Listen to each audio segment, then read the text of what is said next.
Hello and welcome to another episode of the WERF League. Today we are chatting with Aaron and Mikey. Introduce yourselves. Go ahead, Aaron. All right, I'm Aaron Parker. My team in the league is Vitamin Empire, same as my Twitter handle at Vitamin Empire. Mikey? Yeah, my Twitter handle's at this time Mikey. My team's just at this time Mikey, but I just tweeted a list of like Nirvana influenced names, so maybe I'll change it to one of those. All right. Yeah, I need to get on everyone. I think maybe like a fifth of everyone has changed their names to something special. I think Smada was most recent. I noticed something doing with Spuds, if I remember correctly. There you go. A nice Idaho reference. That's solid. Absolutely. Yeah, this group's got some creativity. We should be able to do better than a 1/5 name rate. Yeah, mine always generally surrounds something to do with red hair or ginger or something to that effect, but try to keep it light and fun. I'm not too particular into who's on my team and referencing them and the name, just because typically I make a lot of trades, and if I trade that person, I don't want to be like anchored to that. So, do you stick with Vitamin Empire mostly? Yeah, if I join any leagues that have like specific customs in how you name your team, I'll try to follow that. But given that I'm not like a legit fantasy analyst, I'm just kind of play a bunch and kind of around Twitter. I figure having a consistent brand is a way to at least be recognizable to folks who I interact with. So And how many leagues are you in, Aaron? Total. I think I've probably got like 3 dynasties and a keeper going. And then if you're counting draft and holds and best balls, then I probably got like 20 redrafts going this year, but I'm probably going to cap it at like 5 that actually have like fab or waivers going on. So I don't go crazy trying to manage all that.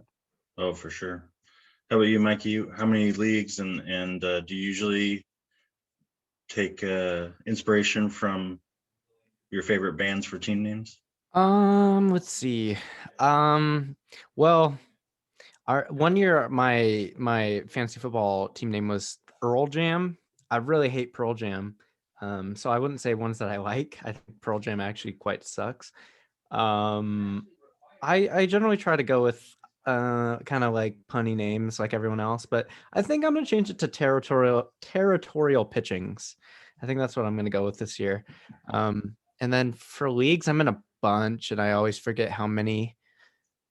TGFBI, WERF, a dynasty, a dynasty that I'm co-managing, a staff league. I hope that's it, but I'm probably forgetting one. So we'll see. Nice. Oh, not new. I did Oh, forget. there you go. Yeah, drafted that last night. I need to introduce my wife to more people that have like more leagues than I, because she thinks like the three or four I'm in is ridiculous. But one of them's like a daily moves transactions, and that's my like hometown keeper league. So. I know people at Pitcherless who have done easily 30, 40. So tell her that. Right. I would hope they're at least mostly on the same platform, or I don't know. You got to have some way to differentiate. Yeah, I don't know. Bandwidth for your mind. But I think anything over 6 is wild. So I don't know how they do it. All right, let me pull up our trade. We're going to talk about the very first trade ever to go down in the WERF League. Happened during our draft, so that was pretty fun. You're like, hey, side note, I think you, Mikey, announced it, but it was interesting. As soon as the draft ended, it was complete. So we've got a lot of Phillies here, but how did it come about, and how did it go down? Feel free to share. I mean, I can kick it off because I think JT, you already set us up with the nice group Twitter DM, and as things were kind of coming together in the draft, it was easy to reach out to Mikey. Honestly, I was a little unsure how I was going to attack closers in the draft. I knew I wanted one reasonably high, and so I was a little after Trevor Rosenthal signed, so I jumped him up when kind of the first loose tier started to disappear. And I was really thinking about just trying to back these two Phillies closers.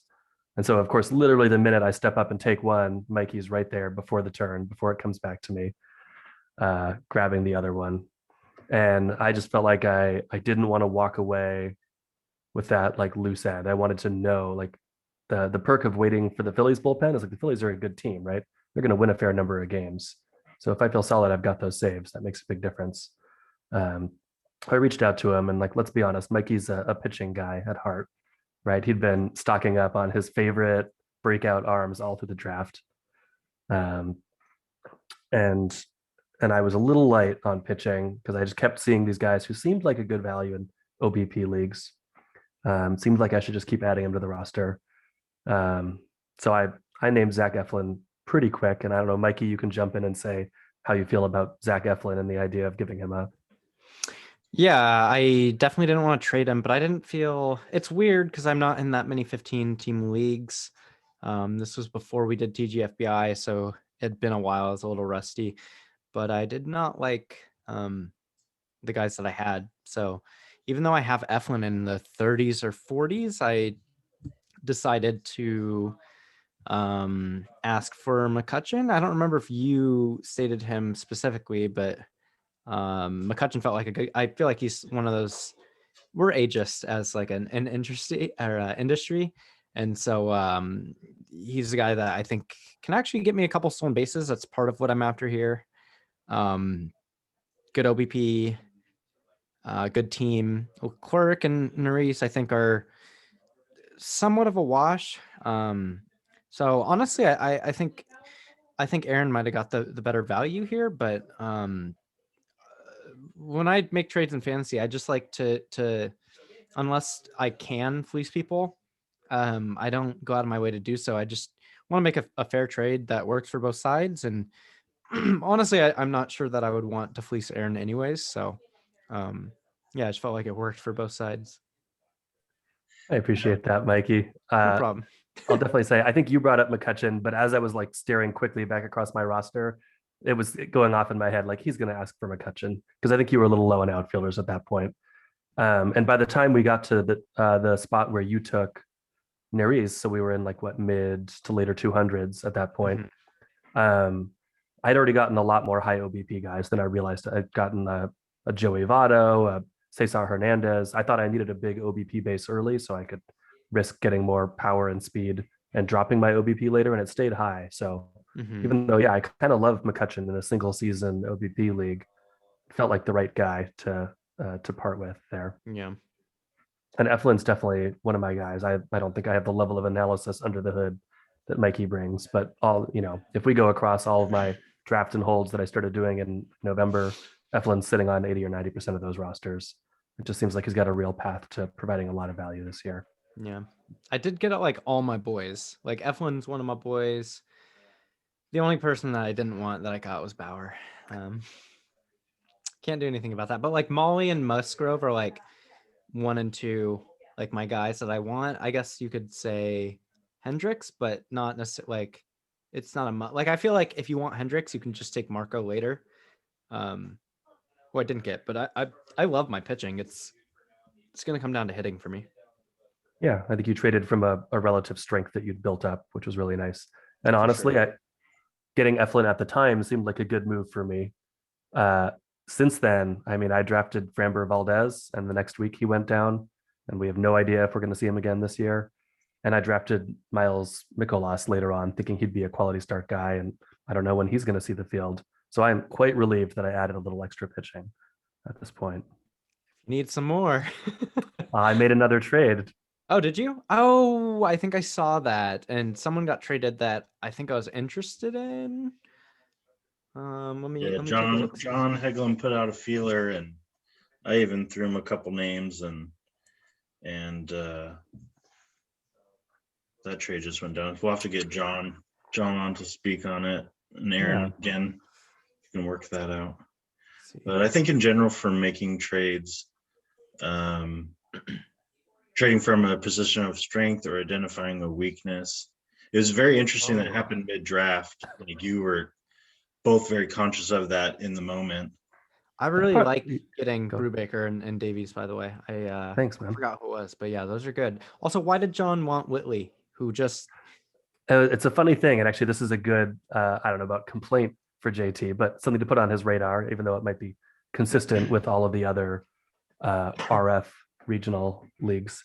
But it turned out that John and I were trying to do a 2-for-1 trade, and I was trying to just drop Whitley, who I'd like recently picked up Oh. when Framber went down, and then right after he got TJ.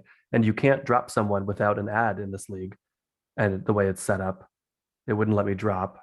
And if I drop him and add someone, the ad doesn't go through until the following Sunday during Fab. So it was actually a little roadblock. So I just brought, we worked out the trade. Then I just said, hey, it looks like I can't drop Whitley to make the 2-for-1 work. You got to take him back, and then you can drop him, in Fab next week. He was game, which was Okay. good.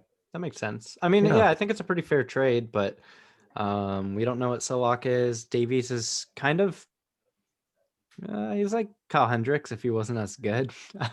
Yeah. And then Brubaker has some upside. Like he's one of my favorite guys. I think I have him in the 80s, maybe 90s, but he's one of my favorite guys in the back end. Yeah. Someone you can pluck real late and hopefully plug in regularly. Yeah. Yeah, JT, as far as the mid-draft trade, I'll say it was a little stressful actually trying to pull it off, right? You got to haggle and go back and forth on this like side Twitter DM while you're also keeping tabs on coming up in the draft. And Mikey and I think like had gotten the general sense of it worked out. But we were still kind of going back and forth on whether we were going to commit to making the deal like right then or like leave it open until the draft was over. To be like, let's assess where we're at. Did we both manage to patch the thing we're worried about? Mm-hmm. And Mikey gave me that thumbs up. He's like, no, I think we should make it happen. Like, even though we can't put it through fan tracks till the end, he's like, we'll both draft better if we've got this locked in, if we understand how our team's been changed by the deal. And then I was literally on the clock as I was typing, Mikey, tell me who you want me to pick for you here so that I can pick the right person for you at this spot.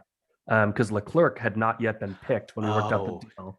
Yeah. And Leclerc was not who he asked for. He asked for someone else who was very reasonable.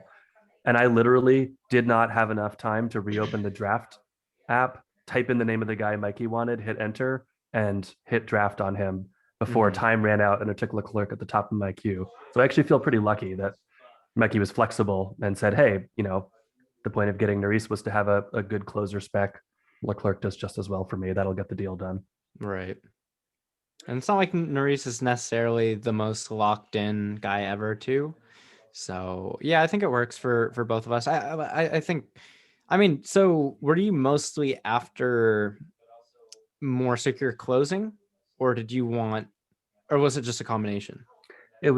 I had just taken Bradley and I really wanted both halves because I hadn't seen useful enough signals from like the manager. Because we're talking February 20th we did this draft, and like even today, I'm doing a slow draft right now, and I took the pair, Nerys and Bradley, because there's still no clarity. There's nothing official on who they're going to run out there, and I do think it's not a Gabe Kapler team anymore. I do think one guy will get the gig.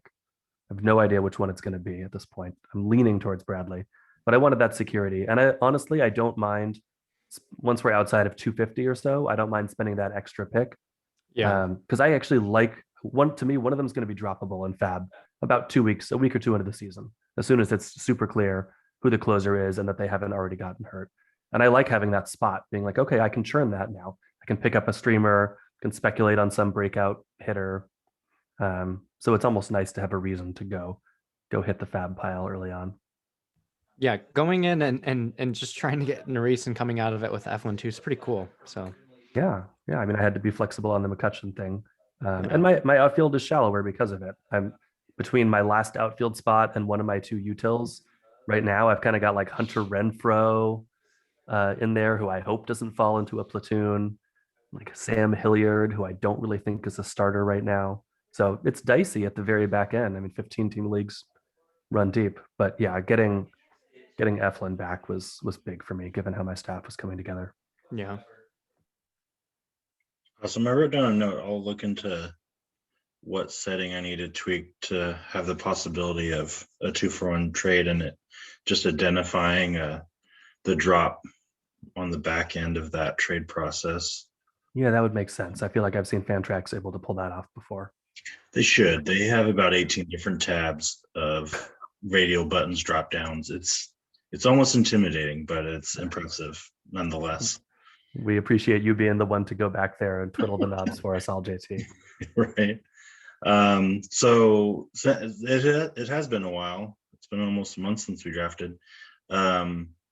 Any positions or players in general that have improved or you're keeping an eye on in terms of roster construction, since we were the first league to draft early, and that can be benefit or detriment, but any things that's popped out timeline wise since it's been almost a month? For me, Nola is hurt. He fractured his hand or something. That sucks. Frazier has to worry about Gardner and Bruce, and also Son, because he's ginger. Talkman. Yeah. So those, yeah, that's not great.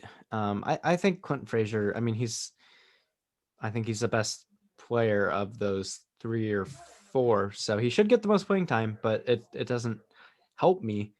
Otherwise, Nemo is going to lead off, it looks like. Dylan Moore is still looking really good, because even though I wrote up an article at Lookout Landing, I still wasn't like 100% that he was going to continue like his power, but he just hit a ball like 107 miles per hour, which is pretty good. Maybe, yeah, 107. He's been pretty good this spring. So yeah, we're looking about the same. I still don't feel amazing about my offense. I'm kind of tinkering with it as I just stare at it and we talk. Like, I took out Josh Naylor and put JP Crawford in. So that'll give me some steals. I feel like my offense is pretty good. It's mostly I need steals. Like, it's really just Brandon Belt and Yandy Diaz that I'm like about, but we'll figure it out. I definitely, yeah, I've had a few guys who are probably a little stock up, stock down since then. Certainly for me, losing Framber was a blow. I hadn't been super in on Framber over the off season. I kind of started out cool on him, and I don't know how I got talked into it. I'm sure it was listening to, I think Jeff Zimmerman was talking him up a little bit as a target, and I saw him on a few of Zimmerman's draft boards. It was like, all right, that's a sharp guy. And then I think Eno had put out his pitching ranks with some research by Zimmerman showing injury risk percentiles. And Framber came out as like literally like in the like bottom 3 percentile of like least likely to get hurt, which no irony there. So I drop a pick in the 80s on this guy to be my number 2 pitcher. So it's not great. It's also really unclear what's going to happen. It seems like he is trying to pass up the season-ending surgery, and no one's really said what will happen instead. So I'm not feeling great about that. That's a lot of draft capital to lose right up front. A little scare with Trevor Rosenthal and a groin strain, I think, but he seems to be getting back on track already. Joey Votto, my namesake, who I was pleased to grab after pick 200 in an OBP league, has COVID right now. So I'm just hoping that's early enough that he's back on top of his game in time. A little down on Sam Hilliard's playing time. The Rockies really seem to be giving Garrett Hampson a lot of run with their like A lineups in spring training as a center fielder. And I think that kind of puts Hilliard on the outside looking in a maybe platoon or just rotational role at the moment. What's his name just got hurt though? Brendan Rodgers. Yeah. Yeah, Not that I'm so rooting for that. I'm hoping that just tosses Hampson back to second and opens up center, but it's the Rockies, right? They could just as easily stuff Josh Fuentes at second base. For all I know, who knows what they're gonna do? Or even Chris Owings. They love Chris Owings, man. And I'm with Mikey, man. Speed in an OBP draft is this hard thing because I already feel like like I just play a lot of regular 5x5 roto, and already finding those trade-offs right between speed and your run RBI, speed and power, speed and batting average. The trade-offs get really steep outside of the first 5 to 10 rounds. And it was just worse, straight up worse than an OBP league. It was really hard to find guys who would give you speed that wouldn't heavily compromise several other categories, including OBP. So that was another thing, is getting used to. I'm used to average leagues. I mean, I think OBP is better, but sure. yeah, it's been tough. Yeah, I just lived that last night. Had a home league auction, OBP 5x5. So not as deep, only 12 teams, but I really do enjoy the auction. But that was one thing early, that the numbers, the values that going on to bid for players, I I just couldn't match it. And so I guess so. Luckily enough, it's a head to head. Most categories wins gets the one win or one loss per week. And so I changed gears and I said, okay, I think I can get some cheap saves and I'll punt stolen bases, and I'll just I really liked how my pitching turned out. Um, I don't know if I can share or brag about it, but you kept saying Kyle Hendricks. So I was like, yeah, locked him up. McCullers, Nice. Musgrove, Bueller, Flaherty, Molly, Singer, Boyd was $1. Wait, what do you mean? Wait. Did you say Molly?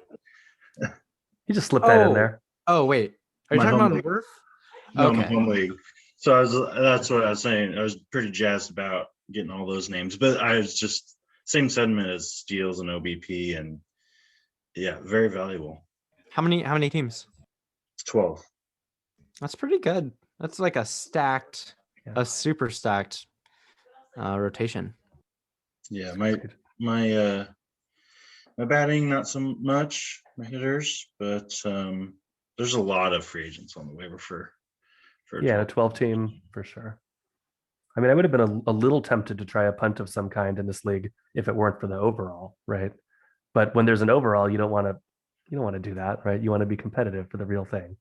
So yeah, I felt the need to try to squirrel away some steals here and there.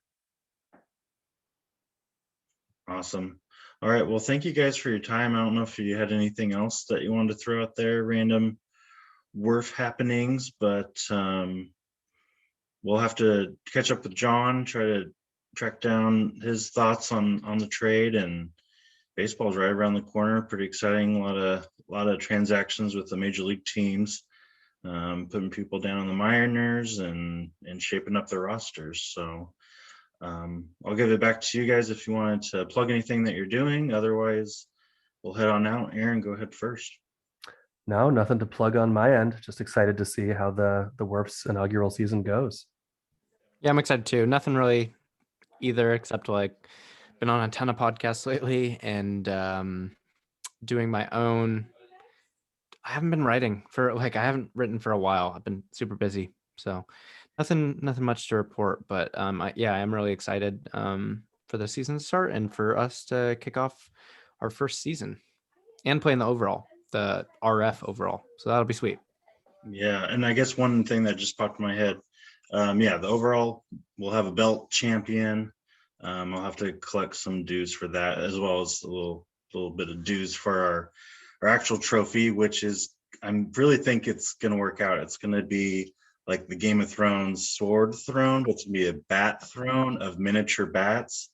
I found 4-inch, 6-inch, and then 18-inch bats have cut in half, and we'll make this bat throne with a little Sasquatch action figure on it, and I think I'll put a crown on him, and it'll be pretty legit on this awesome pedestal. Put our plaque on it each winner each year. So the draft's pretty much done for that. The final draft, I just got to order the supplies and make it happen. So pretty fun, and a nice little side craft project with the end goal by the fall, by the end of the year. I don't want to, but anyways, thank you both for your time.